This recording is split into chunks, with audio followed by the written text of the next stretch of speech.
Bonjour à toutes et à tous, bienvenue sur ma chaîne YouTube Loba Business. Sur cette chaîne YouTube, je te parle d'entrepreneuriat et d'investissement immobilier en République démocratique du Congo, au Congo-Kinshasa. Si ces sujets vous intéressent, abonnez-vous à ma chaîne, activez la cloche de notification pour être informé de la publication de mes vidéos, laissez un commentaire et partagez mes vidéos. Aujourd'hui, on va parler de comment financer son investissement immobilier au Congo-Kinshasa. La méthode la plus courante pour financer un investissement immobilier est de souscrire un prêt amortissable. Cela signifie que vous remboursez des mensualités composées à la fois d'intérêts et du capital emprunté. En 2024, certaines banques opérant en République démocratique du Congo, comme la Bank et l'Equity BCDC, proposent des prêts immobiliers avec une durée de remboursement pouvant aller jusqu'à 10 ans, à un taux d'intérêt raisonnable. Je tiens à préciser que ce podcast n'est pas sponsorisé par ces établissements bancaires. Pour que la banque accepte de financer l'achat de votre bien immobilier destiné à l'investissement au Congo-Kinshasa, il dépendra de la qualité de votre projet et de l'analyse de votre capacité financière. Qu'entendons par la qualité de votre projet?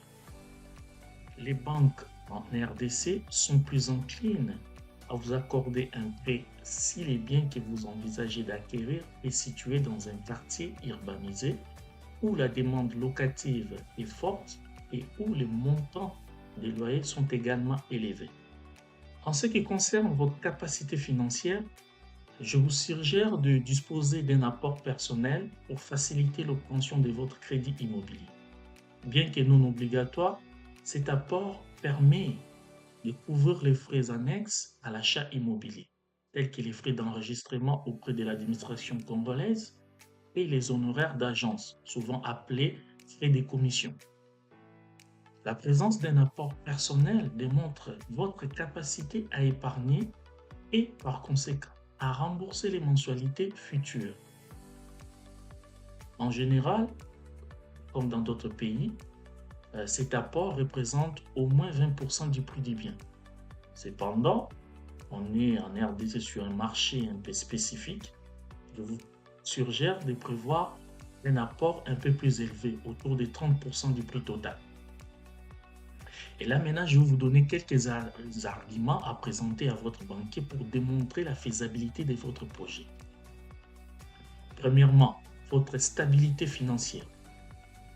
Vous devez justifier d'une situation professionnelle stable et d'une bonne gestion de vos finances personnelles.